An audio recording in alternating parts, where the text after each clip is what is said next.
There we go.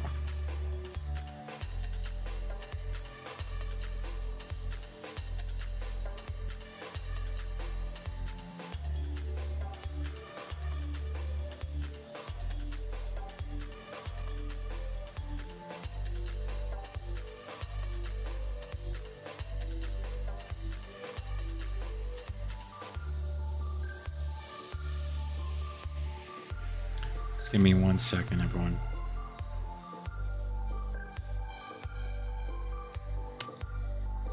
Just posting stuff on Twitter.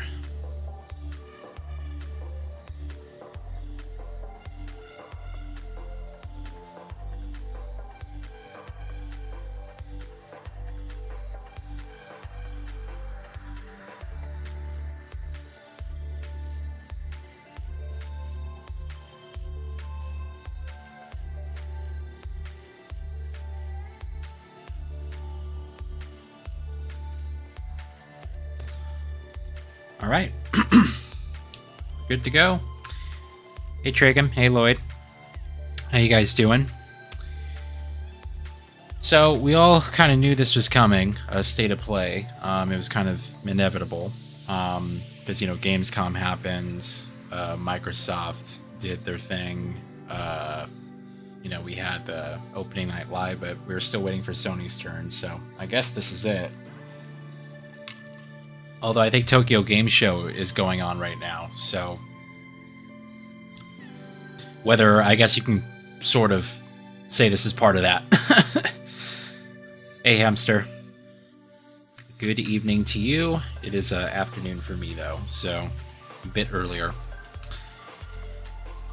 Anyway, yeah, hope you guys are doing well.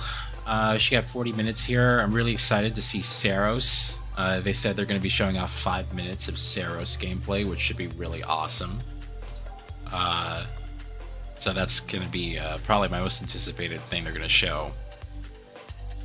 You're going to watch this and go to bed? Sounds good. What I like, I will give Sony this. It's nice that they give you, like, ahead of time, they tell you how long the presentations are going to take. You know, because sometimes it's just like, hey, you know, come to opening night live, and yeah, there's a general idea of what you expect, but then there are other shows where they don't tell you like how long it's going to be. So at least Sony tells you, hey, it's going to be 35 minutes or 40 minutes or whatever the case may be. Hey Brett, how's it going? It's going. Taking a slight break from YouTube, but that being said, I didn't want to. When it comes to the live streams here, you know, it's just, this is in the moment. I don't need to work on stuff like editing after the fact, so it's much easier to just, you know, be available. That's basically all I need to do.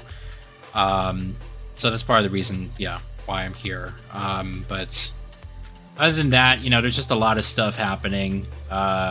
So I'm setting some extra time aside so I can work on the content, and that being said, when I come back and you guys start seeing videos again, things are going to kind of come at a quicker pace, and then it's going to level off into, I guess, the pace that you guys are more used to seeing the content come out at. I hope we get the Master Chief Collection or Gears 4 and 5 for PlayStation. That would be awesome. Yeah, I have expect the Master Chief Collection is just, you know, it's gonna happen in time. Gears 4 or 5, it'd be interesting. I don't know about those games, but I would say for maybe the Master Chief Collection that would happen, or at least Infinite. But I don't think we would hear about it in a state of play. I think that if it was going to come to PlayStation, we'd hear it from Microsoft first, on their terms, in, you know, with their presentation, and it wouldn't just be part of PlayStation. Although I might be wrong. It would be a little bit weird when you're kind of thinking about it. It would be a little bit weird to see Microsoft kind of promote or devote some time to, you know, releasing a game and marketing a game on another competitor's platform. It'd be weird. I've never played Halo 2, and that's why I would love it to be on PlayStation. Oh, wow. I didn't have an Xbox, an original Xbox. I only got into Xbox with the 360, so I missed out on the first Halo and Halo 2, the original games, but I did go back and I played the remasters of those via the Master Chief Collection, and also just the anniversary games that were well, the first Halo had an anniversary release on 360. I played through that. So anyway, yeah, there's the thing it would do, you know, and really the awesome thing it would do for Halo games is by allowing the PlayStation community to come in there, it would just breathe in new life into those franchises. Like, you'd have a whole influx of new people, and it would really be nice because it would balance out the playing field. Because right now the people who are playing Halo are like the experienced players, right? The people who have like been playing it since launch, or you know, they just keep coming back to it and they know the game very well. And so it's kind of difficult for new players to kind of jump in there because you just get immediately destroyed by the more experienced players. So that's one thing. By having a brand new player base and community come into your game, it's going to basically make the entire game more accessible, as well as just, you know, having more people to play with. You know, it's gonna be easier to get into games and stuff. So I think it could be a really good thing for that franchise. I really liked Halo Infinite and what they did there, but that game was kind of short-lived. You can still go back and play it, but right now the people who are really playing it hardcore are just like the people who have always been playing it. So you just get immediately destroyed when you go in there just trying to have some casual fun. But it would be nice if, you know, there were a new community there. You wouldn't have that problem, at least not as, you know, prominently as you do now. Saints Row 2 is one of my favorites right now on the 360. It's really fun. I never got into the Saints Row games, although I did hear Saints Row 2 is the best in terms of the whole franchise.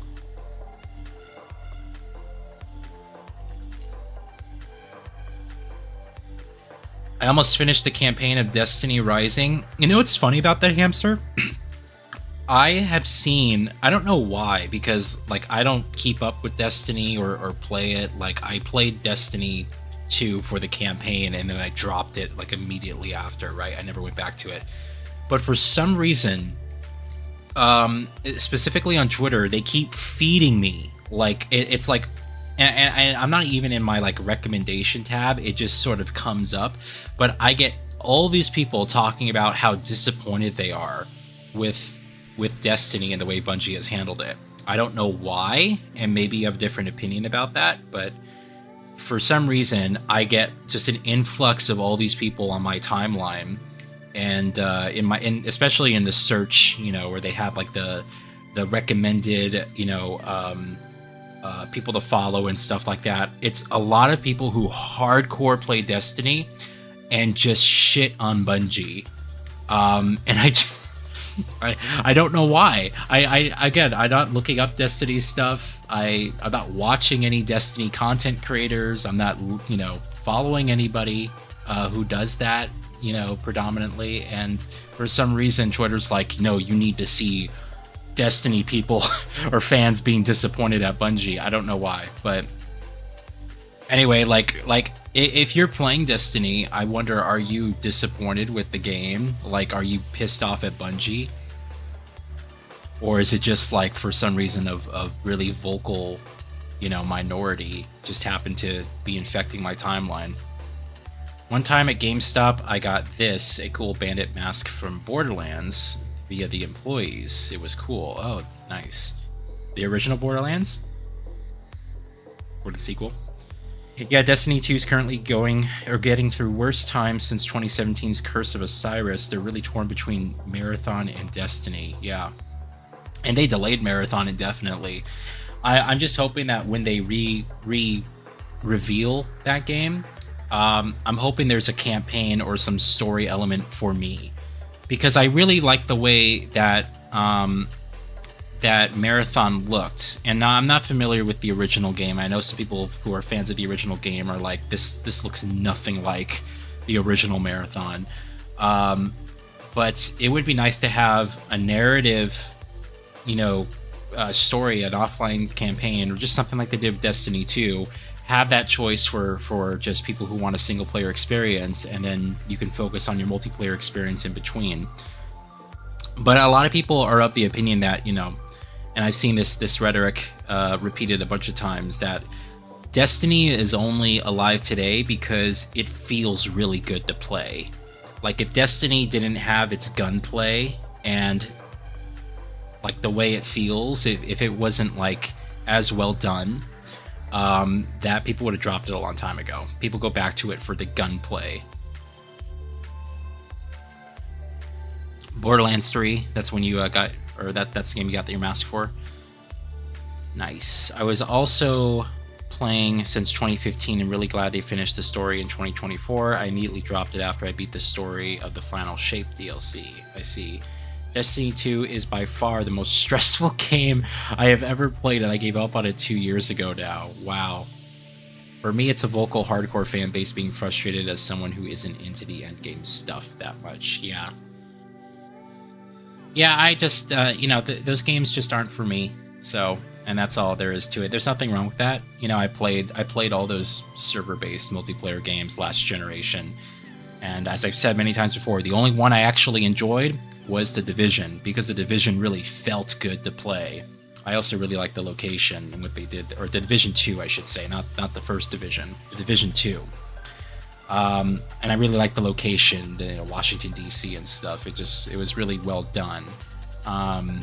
But you know, once you go through, like for me, like once you go through those story or those you know, the main narrative and stuff that they're telling, and you're going through those levels, it's like, okay, you know, I'm not interested in playing like you know, shooting other players and competing and having to constantly go back for updates and stuff like that. You know, I have other games to play. I just move on.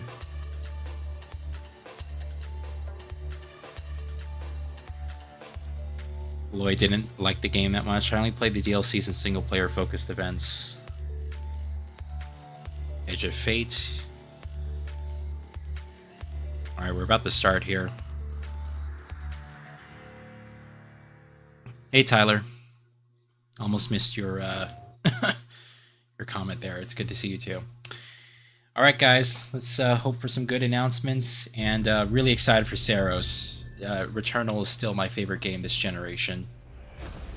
Looks like we're going to start with Saros. Let me know if you can hear everything properly, by the way. Yeah.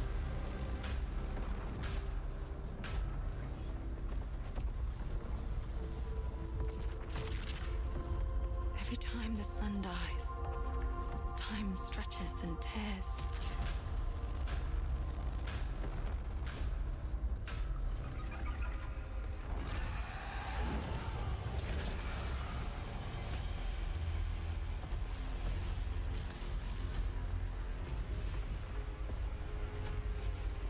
Scan for Soltari signals. Signal corruption. Straight into gameplay. And it looks like Returnal. Is that the thing from the ridge? Confirmed. You better stay out of my way.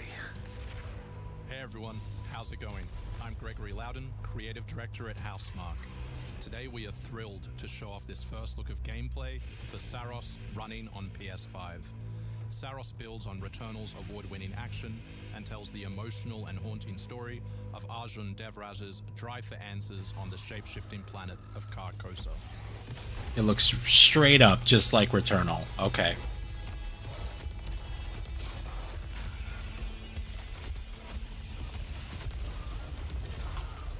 The compression of the stream does not like all these particles. By holding R1, you can defend yourself and absorb projectiles.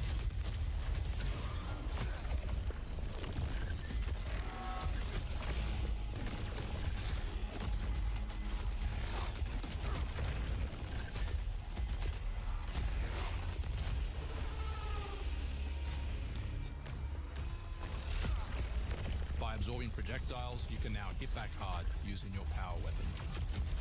By holding the adaptive trigger on L2, you'll be able to destroy enemies using Eclipse-driven weaponry.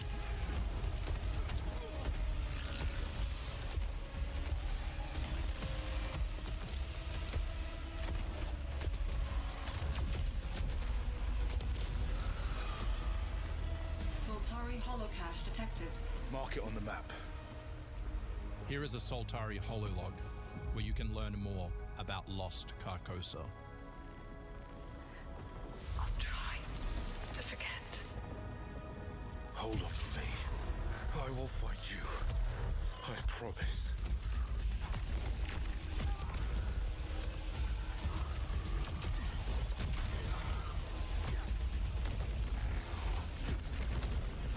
You didn't like Returnal?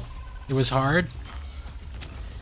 Man, that game, it was hard, but I still stand by that that is the best game this generation. It's one of the just one of the best feeling games to play. It's really difficult, but that's kind of like the point. They found a way to like mesh the challenge of the game with like the purpose of the story. And the sound design and everything. Where you can be revived on first death to get straight back into Oh, here you the go. action. Second chance is part of our permanent progression systems, which means you will always come back stronger. So in Returnal, that was actually an item pickup. I believe if you got an astronaut, you could revive from death. But now it seems that you just get that. I wonder how they regulate it.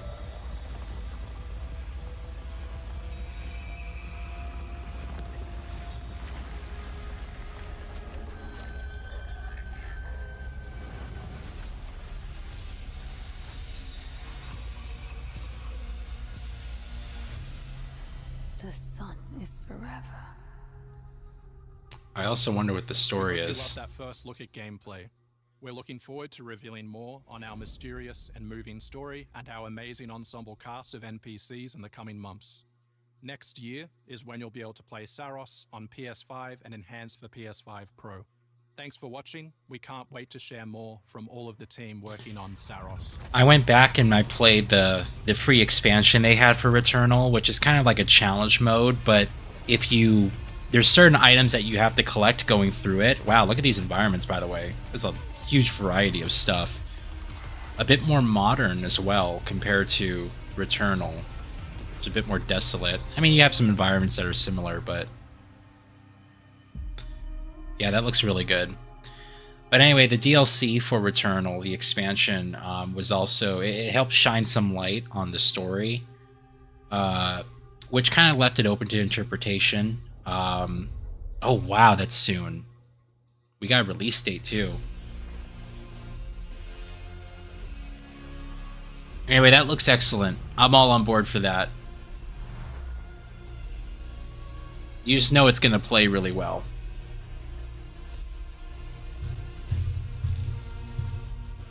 I really want to hope keyboard and mouse will help in Returnal on PC. I postponed my playthrough as difficulty turns me off. Wow, really? I have not played it on PC. It's a good question, though, because of the reaction times.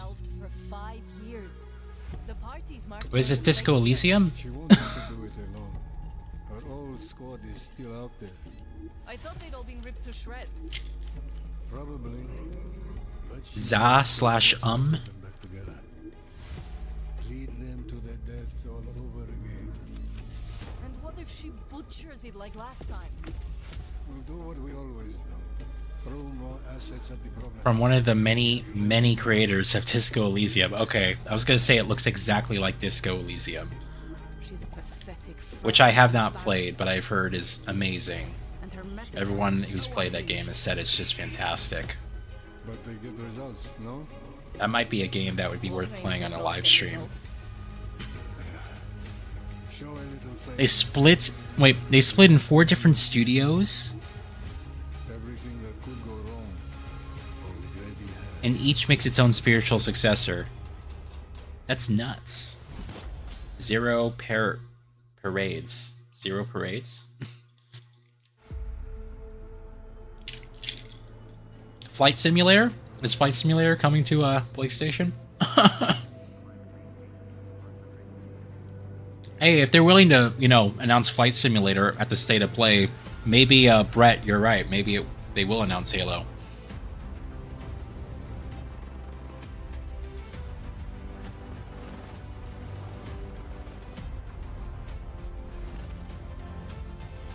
Oh, Saros releases 6 days after you turn 25. Well, it's a good birthday gift.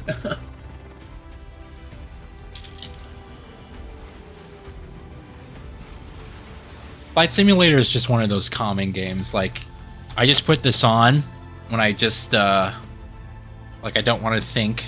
Just, tune out. It's a beautiful HDR showcase as well.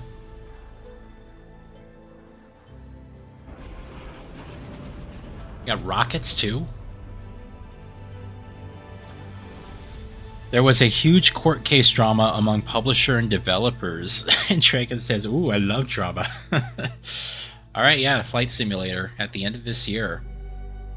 All right, I mean, I guess, you know, don't we can hold out for. Oh, it has PSVR 2 support. Oh, that's cool, or it will in the future. Hostiles inbound. 100 meters in closing. I got 2. East side. Moving right to left. I got 3 west side. Frame shoot. On the T of execute. This Battlefield? 3, 2, 1. Execute. Yeah, it's Battlefield. This is the campaign. The world as it's commonly known has crumbled. Alliances that held since the end of World War II, gone. Dagger, this is Pax's ballsiest play yet. If they succeed, they will have secured the most strategic rock in the history of warfare. Want to help our friends take back this rock? You're playing a dangerous game, no doubt about it. Wouldn't be Dagger without insurmountable odds. The whole world's gonna look different now.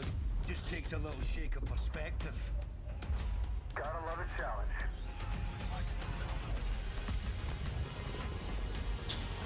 This looks good. I really am hoping that they took like some of the pacing from like Titanfall 2 and just like injected it here into a single player experience for Battlefield, because Battlefield single player has not been good since what, Bad Company 2. I've enjoyed some of the Battlefield stories. I like what they did with Battlefield 1, but it wasn't a story, it was just experiences.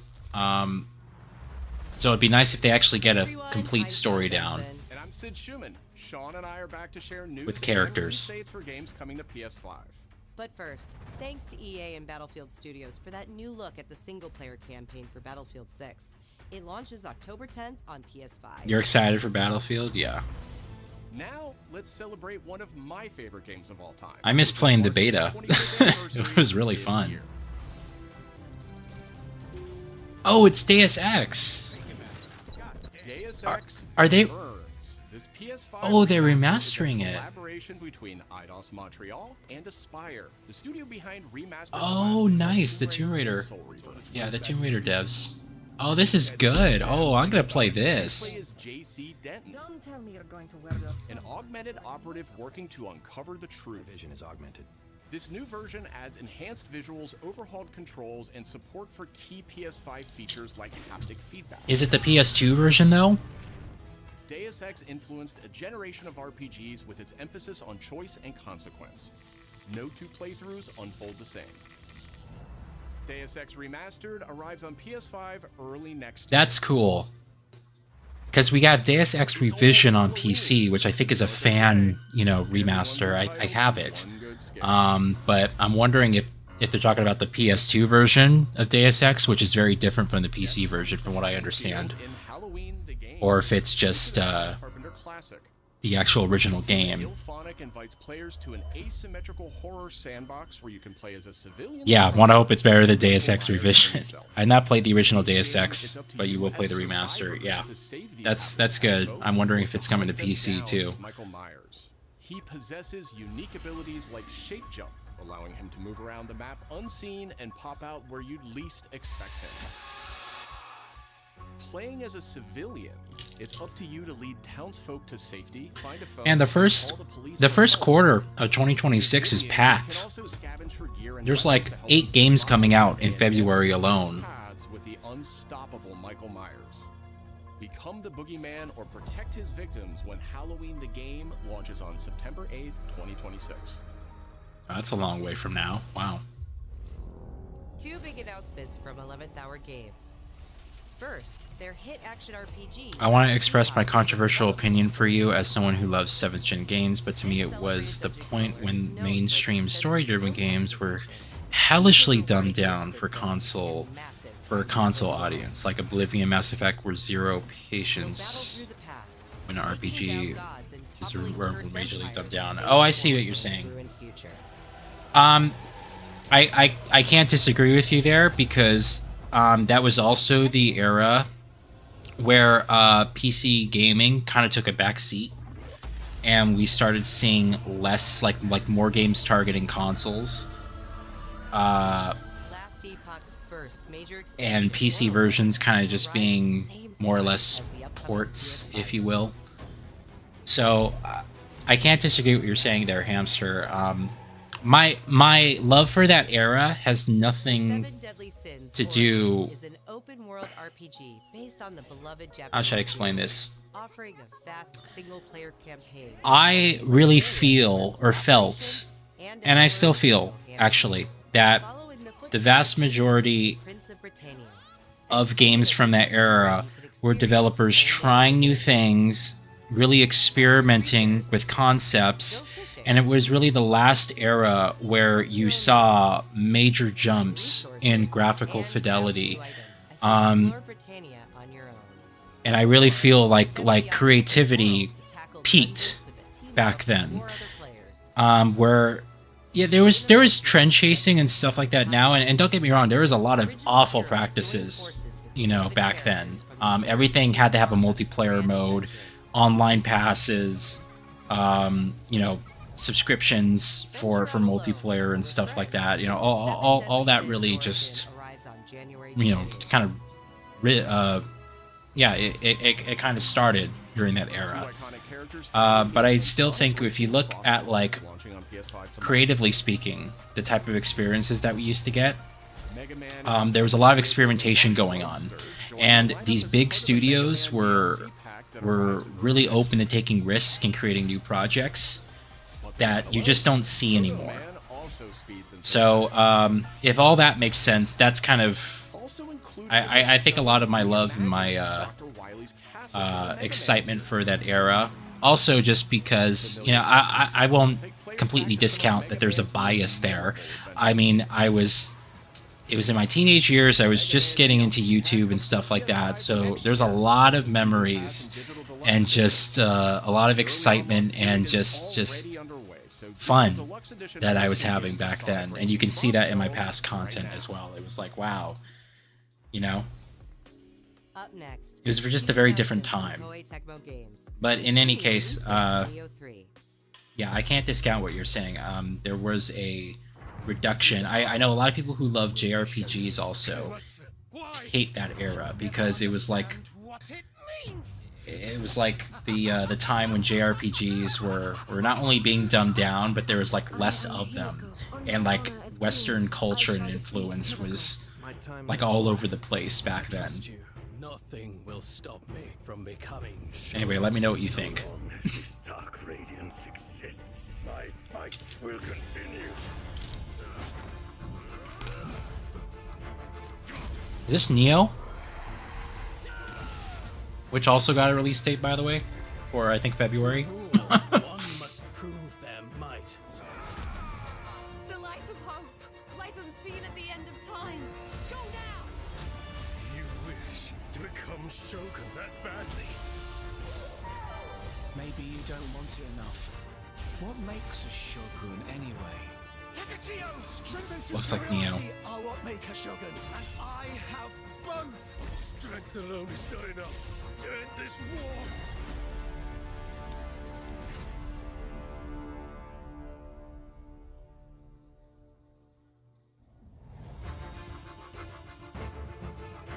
Yeah, February's just jam-packed. It's a bit interesting. Everything's coming out. Like... oh, what's this?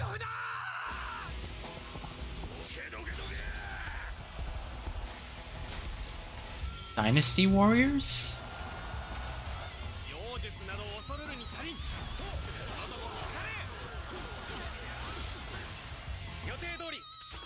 Are we getting a remake of, yeah.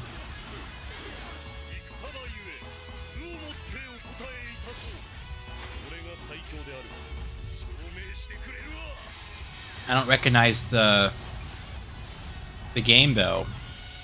Dynasty Warriors 3. Oh, okay. It's a whole remaster / remake. It looks more like a remake. Yeah, I never got into the Dynasty Warriors franchise. I know they just had one that just released. Was it earlier this year or last year? Dynasty Warriors is my dad's favorite game series. He played them when the PS2 released. I know they're hugely popular, but they just had a new one that came out, so...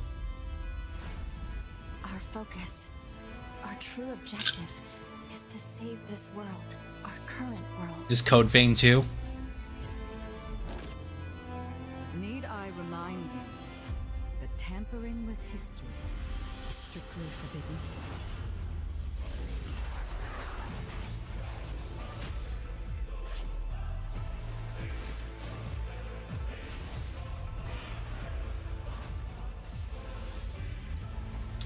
I'm again very shocked that we're getting a sequel to Code Vein. I was not expecting that. Amster says, yeah, that makes sense, but someone who grew up with PC, CRPGs, strategies versus sims and old shooters, I feel like a generation for, I don't know, fuckboyish people.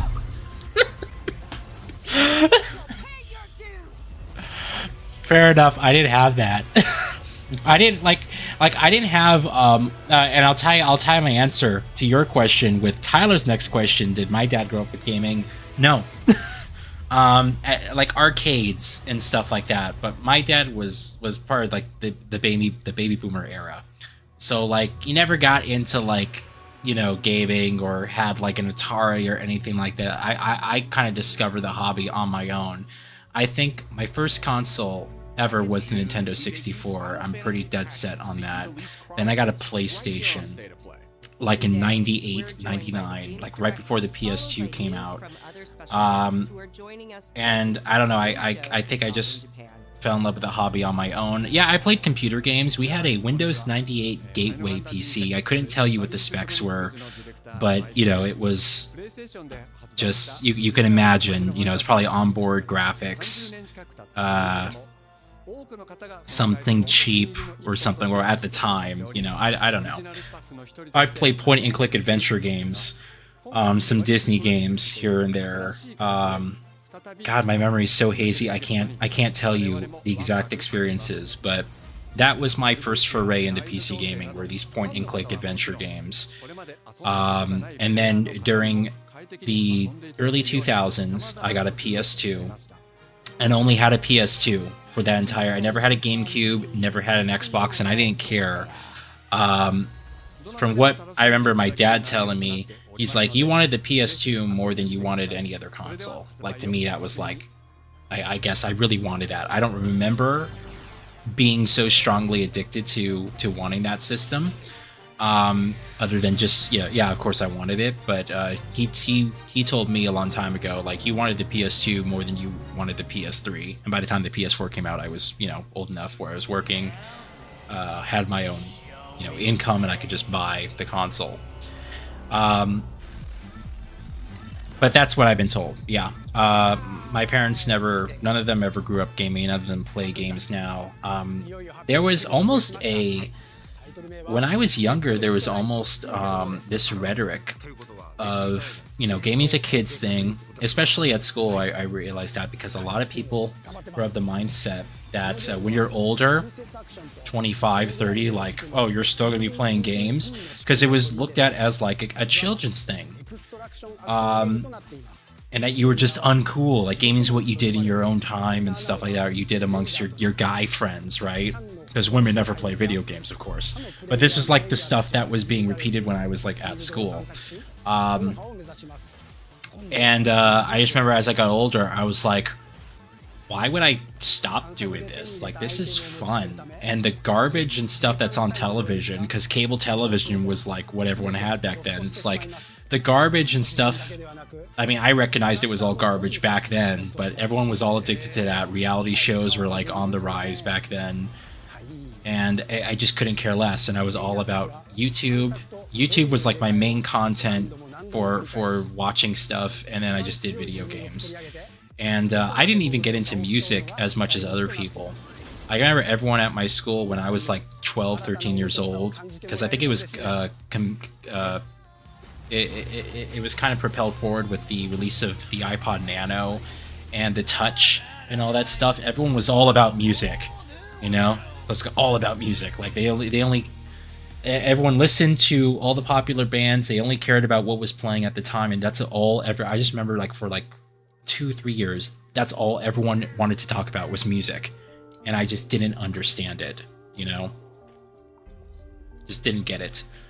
So, yeah, but I never had no one in my family either. I never had older siblings, you know, I was the oldest, so I never had anyone I could kind of fall back on or look up to who was doing that. And even to this day, there's no one in my family that really got into gaming. It's always been like, for me, just my hobby, you know? And, it wasn't until recently, probably in the last 10 years, maybe even slightly less, where I do see there was a shift from people's perception of what gaming is. Like my dad, I think, used to look down on it, and used to think it was a bad distraction for me. You know, it's like from just educating myself or getting into good habits and stuff like that. I think there was sort of a negative connotation he associated with gaming when I was younger. These days, though, he very much, he's not interested, but he has respect for it.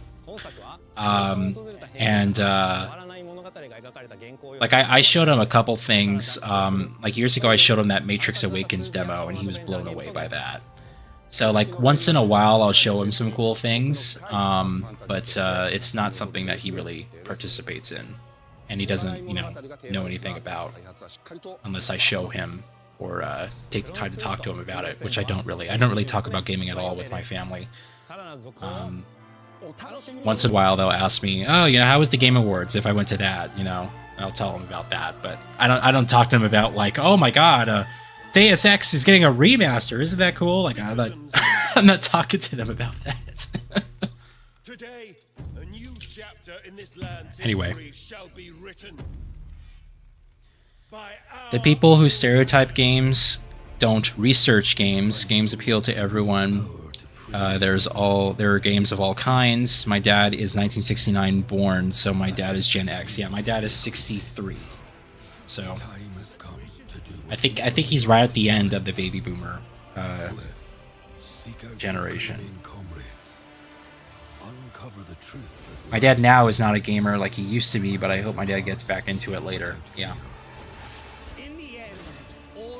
Yeah, it's just, and I think it helps as well as if you have older siblings who already were into the hobby,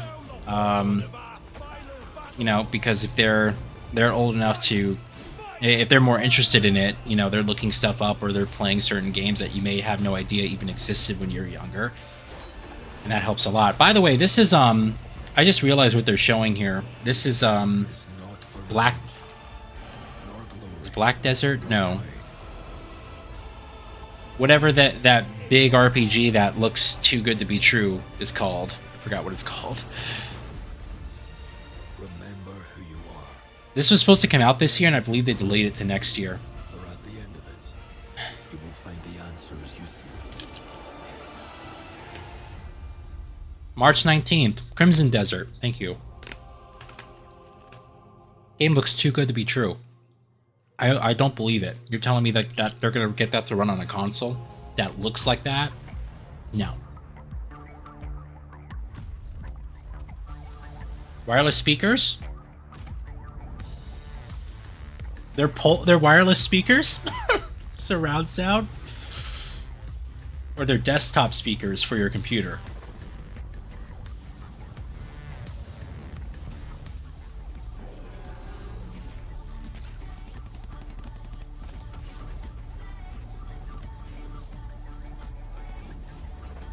Yeah, they're for your computer or your console sitting at a desk. And they tilt up for Dolby Atmos. Get the fuck out of here. Yeah, you're gonna talk through those things while you have it blasting. I'll believe it when I see it.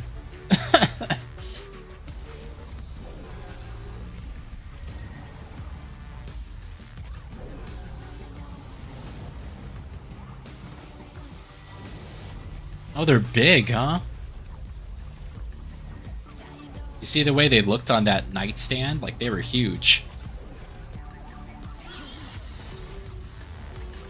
They're almost as tall as the PS5 standing up. A little more than halfway, it seems. Okay. I mean... Hi everyone, I'm Brett Elston. And I'm Kristen Zatani. It would be cool if you can keep buying more and keep pairing them up together. But how much you want to bet it's just stereo? Magnetic drivers and PlayStation Link wireless technology. Visit PlayStation blog for even more details. Now, let's check in on what's next for PlayStation Plus. Up first is the October monthly games lineup. The creepy and captivating Alan Wake 2. I heard about this. They're giving away Alan Wake 2 for free next month. That's fucking awesome.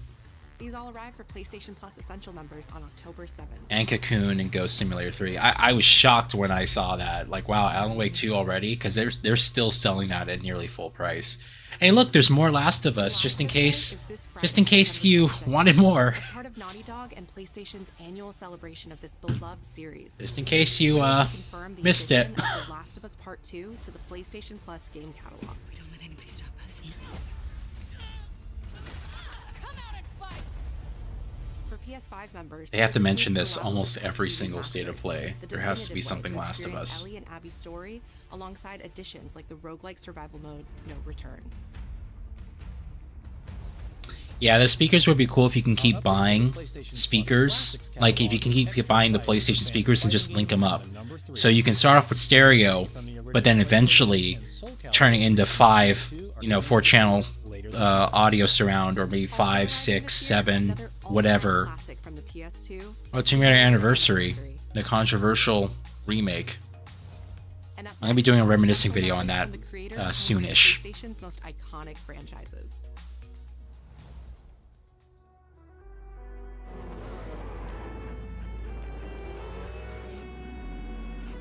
Or Gran Turismo.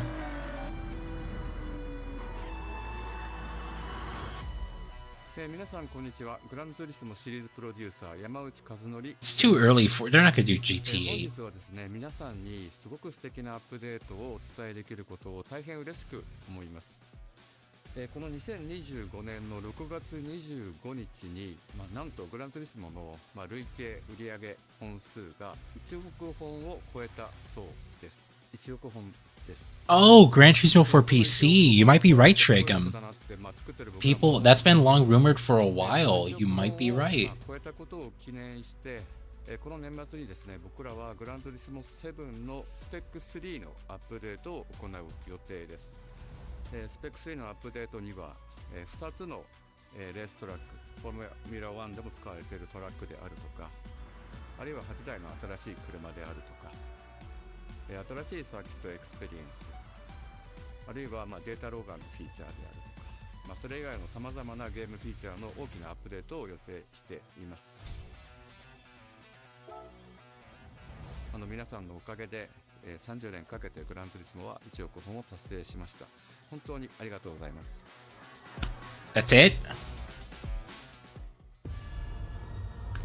It could have been an email, bro. I don't know why they even bothered having him out there. Oh no, it's another DualSense. Oh, it's like, ooh. It's a God of War DualSense. Look at that.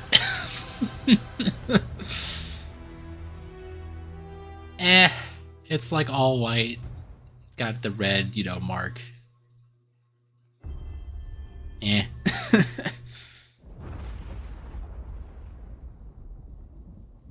Uh-oh. Longer than I can remember.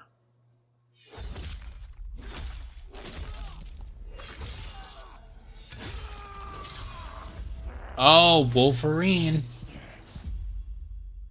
Here it is. I never saw any of the leaked footage, by the way. I'm not a violent man.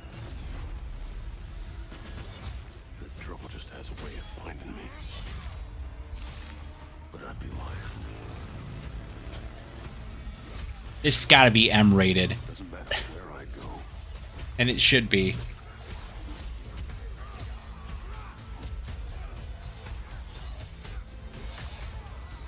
How far I run. Damn. Was it Brazil?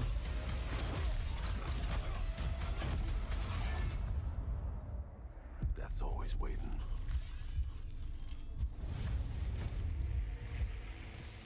Just not for me.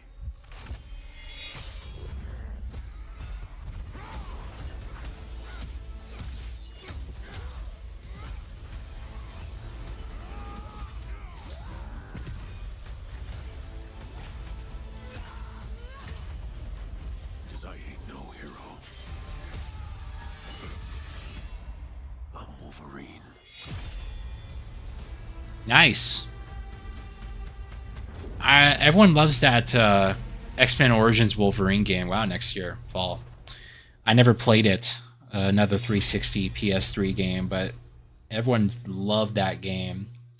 Anyway, that looks good. I wonder if it's going to be open world like Spider-Man, or if it's going to be hack and slash, and kind of just more story driven. Make a Wolverine game that is as violent, as visceral as the character in the comics. Guess we'll find out.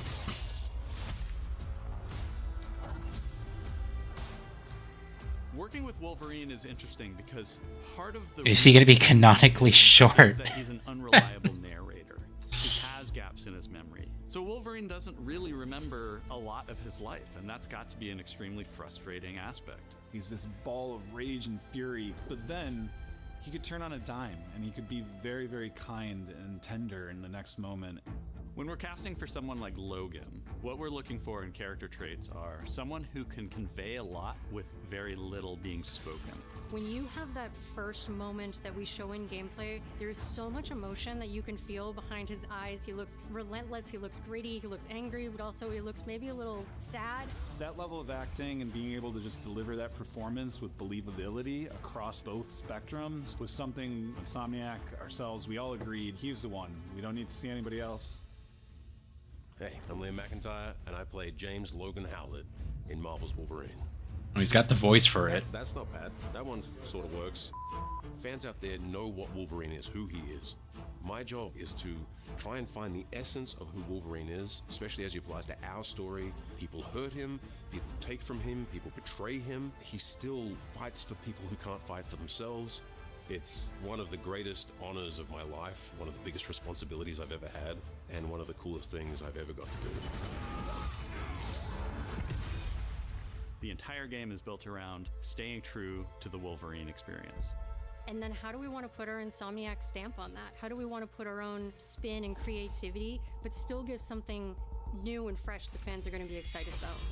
It's the full package. It is a level of detail that we've never been able to do before. You could see it in the trailer. You can see pores. You can see blood in between the little lines of his teeth. I love the attention to detail. It's exciting that we're going to be able to bring that kind of fidelity to players. Wolverine is a character who goes to many places through the comics. You'll see the Canadian wilderness, you'll see Japan. There's a shot where Logan is sliding down that rooftop and you can see the breadth of Madripoor in Lowtown. It's always nice teasing the, Oh, that'd be cool. and the amount of characters that we'll be seeing in the game. Omega Red makes an appearance, Mystique is there, and there are some hints to other characters that fans of Wolverine will recognize for sure. Another visual element of Marvel's Wolverine is the blood. The blood tech that was put into this game is pretty phenomenal. There's a part in the trailer where Logan jumps down and then he does the claws up through the face. That one I thought maybe was going to be taking it too far, but I am so glad that we have it. It looks fantastic. Wolverine's combat, making that special, making that feel like him, making it feel different to anything else you've played, that's a tough job. What's so cool for me is there was this You can see pores! just visceral, immediate. It's the he's JD Phoenix from Gears 4 and 5. Amazing. We're pretty excited about the artwork that we're using on the cover. It's dynamic. Yeah, rough I can kind of Notice it doesn't I look kind of like hear our it. past games. It has a sense of urgency and forward movement and rage and fury, and that's Wolverine. One of the cool things about Insomniac is they are probably the most collaborative group of people I have ever worked with. They make you feel part of their team. That's not something you always get.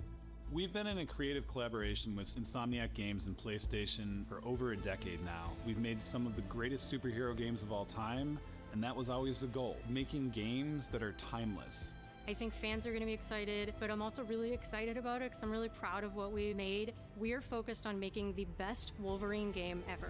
On behalf of everyone at Insomniac Games and the Wolverine team especially, we want to thank you for taking time. He looks pretty tall. I don't know Triggum. Of 2026. Or I think it was Tyler. Yeah, I'm sorry, Hamster. Whoever said he was canonically short. All right, well, that might be it for the showcase. Yeah, we're done. It was a good presentation. We got Seros, we got Deus Ex Remaster, we got PlayStation speakers, and Wolverine. Like, stuff we knew was coming. Oh, Crimson Desert as well. Stuff we knew was coming. I don't think there was any, like... Well, Deus Ex Remaster was new, but... that's like a niche thing.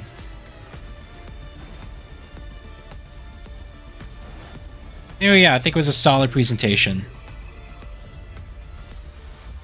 Oh, Venom game is rumored for late 2027. Is that just... Are they just doing that, like, all the time now? Here, I'll pause it here. It's just going to be superheroes nonstop. With some Ratchet thrown in between. We'll see. I still haven't played Spider-Man 2.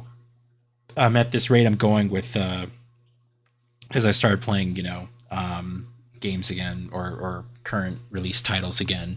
So at the rate I'm going, I should be getting to Spider-Man 2 fairly soon, but I have not played it yet. I have not been spoiled on it either, although I know a lot of people who are fans of the character did not like Spider-Man 2, or what Insomniac did for Spider-Man 2. I have one friend who's like, just hates the game. He just thinks that they ruined it, but for narrative reasons. But I don't want to, you know, I'm going to play the game on my own, go in with an open mind, and make my own, my own opinion on it. Anyway, Wolverine, Seros, and Deus Ex Remaster is what you're interested in, Hamster says. Yeah, I'd have to be on board as well with that. Crimson Desert, I think, again, just looks... I'm just like, I'll be shocked to see if that game comes out, and it's like... I almost half expect it's going to be a 30 FPS only game, but if they got a performance mode on that, like, I just want to see how the game runs, because it just looks insane in terms of all the stuff it has. But yeah, you know, some decent stuff there. I mean, a lot to look forward to next year. So you got Wolverine, you're starting off 2026 with PlayStation with Seros. And then at the end of the year, you got Wolverine. So you know there's going to be a couple things sprinkled in between, as well as maybe some third-party games. Pragmata is another one that's coming out next year. So yeah, at least Sony, you can see that Sony definitely has you covered with their third-party, you know, partnerships as well as their first-party games. That's one thing I do have to give them credit for, is that despite what you may be interested in, you know, they got their release schedule pretty much, you know, perfect. They got at least an exclusive or some type of partnership, you know, first party title, whatever you want to call it, coming out every single quarter, if not a couple times per quarter. That's really cool. The Insomniac hack mentioned that Insomniac once was going to release a new IP in early 2030s. When they say new IP, it's not Marvel related. Okay. Yeah, I would like to actually have it be a new IP and not just, another Ratchet game. I mean, I'd be down for, you know, a remake or some type of remaster collection of Resistance, you know, if they want to do that. You know, because I had a lot of fun replaying those games on PS3, but they're still kind of stuck on there. I think you can play them through the streaming service, but who wants to do that? Does anyone here actually stream any of those PS3 games using the PlayStation subscription? Because I just remember even the PlayStation Now stuff, and anything that's streamed, there's a noticeable input latency. And the only cloud gaming platform that I play that actually feels good to play, and it's just like it blows my mind, is GeForce Now, or whatever it's called, the Nvidia one. They've somehow, the input latency of GeForce Now is just like, it blows your mind. It almost feels, you could still kind of tell, but you'd have to really pay attention, but it almost feels like you're playing it natively on your computer. I don't know how they fucking did it, but they did. But I don't know, like, if people actively use the streaming stuff for PS3 games. I just feel you just got to do it, man. Microsoft put in the effort to get emulation for 360 and original Xbox on the new consoles. Sony could absolutely do it. Just get it to work. They got it already for PS2 and PS1 games. We're seeing that right now. You could play those natively on your console, but that'd be an excellent thing to have for a showcase like this. It's like, hey, we got PS3 native ports back. Here's a couple games releasing exclusively on the PlayStation Store that you can buy right now. If you own them already, you can just download them to your console and start playing.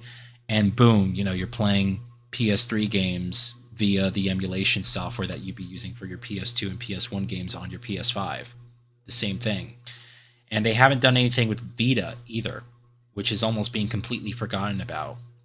Because there's a lot of games on Vita that were exclusive to the PS Vita that never made it to other platforms that would be great for something like, their emulation platform.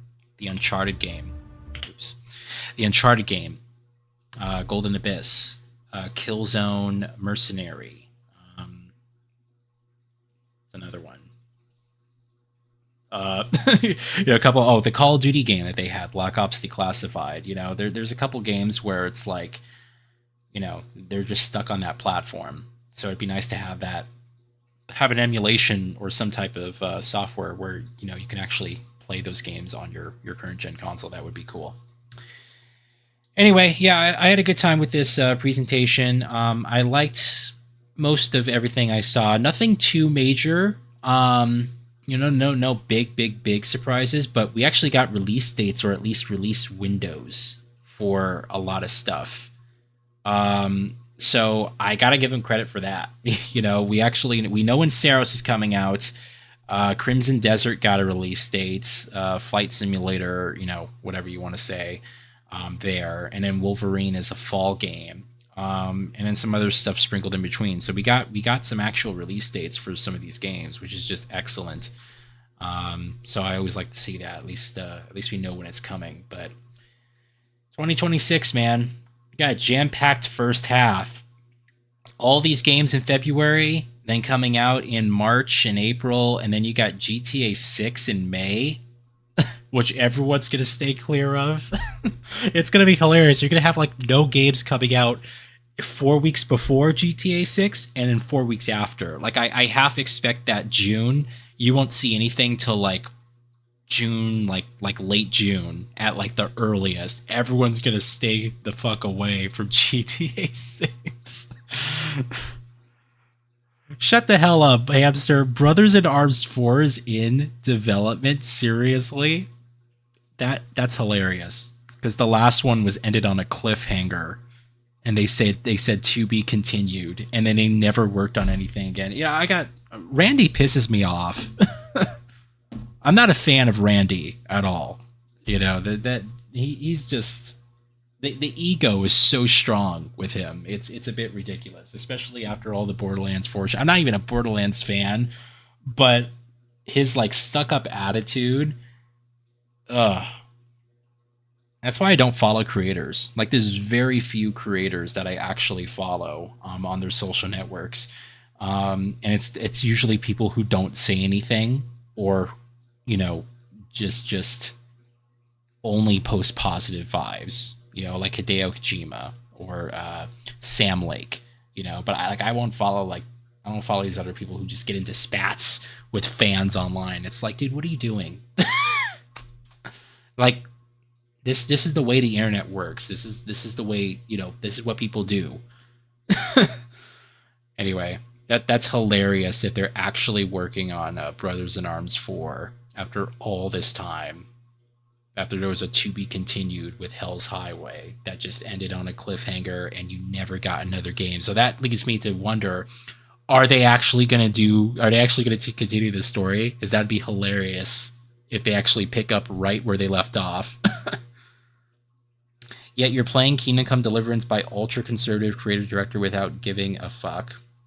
I am. I didn't hear about that. I didn't say don't play the game. I just said I don't follow these people. And I'm not doing that thing where it's like, oh, if we start doing the whole shit where it's like, I'm not going to play this or I don't want to support this. Every single company that's ever existed in the history of mankind has done something shitty and has been led by shitty people. Like, are we really going to go down this road where it's just like, let's take a stance and let's just, try to cancel like all this shit, because all this stuff happens behind the scenes, and that's just the stuff you hear about too. The stuff that you don't hear about. I mean, think about all that shit. So anyway, I'm not a fan of like, let's not play the game. I didn't do anything wrong. If I want to play something, why can't I play it? Like, I didn't do anything wrong. Why should I be punished for it? That's why I'm interested in Brothers in Arms, despite Randy being weird. Well, I'd be on board to play Brothers in Arms. I still don't like Randy as a person, though, and that's what I'm saying. Like, I don't have to like Randy as a person. Oh, but you're supporting his game. It's like, but I know people are really weird about that. I know some people who just absolutely will not play anything that they don't 100% support, and that's fine. Do whatever you want to do. I know people personally who won't play any game that has a female protagonist because they're a dude and they think it's weird, but anyway, to each their own. Listen, I didn't do anything wrong. I'm not sitting here causing issues or promoting bad ideals, and I just want to play a cool game and have a good time, and I don't think there's anything wrong with that. I don't. Again, if we're gonna start sitting here and having a problem with every little thing that someone does, you're never going to be able to enjoy anything.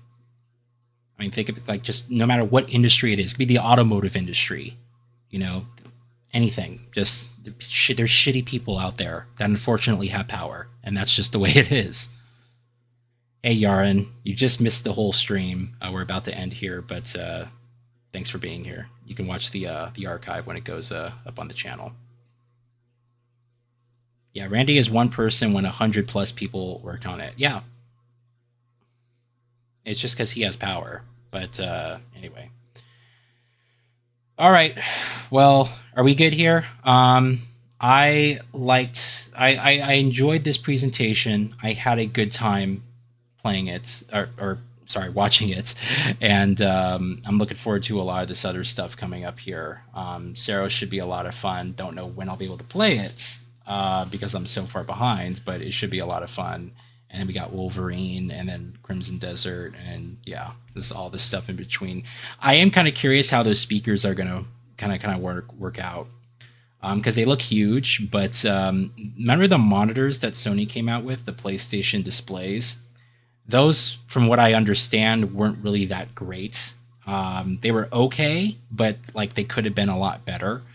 And it's just kind of funny because Sony has all this, experience in display tech, and you'd think that they'd be able to make like the perfect gaming display and monitor, but I don't know, that didn't work out, I guess. And likewise, they have similar experience in audio reproduction, so these speakers should be good. In fact, that reminds me, because I had the PlayStation 3 soundbar. You guys remember when the PlayStation Surround soundbar came out? Because I had that. I think I unboxed it for the channel a long time ago. Man, that was like 2011 or something. That was a long time ago. But I actually like that soundbar. It was good. It was a good value for the money that they charged. So here's hoping we get something similar. All right. So I'll catch you guys later. Again, I'm working on some content behind the scenes, but it's going to take a little bit longer, so I apologize for the delay. But yeah, hope you guys are going to do well. I'm going to send you a link on Twitter. Okay. Hoopty Booty. Well, I'm not going to click on that now, but and I hope it's not too X-rated. No pun intended. All right. Well, I'll catch you guys later. Have a good one, okay?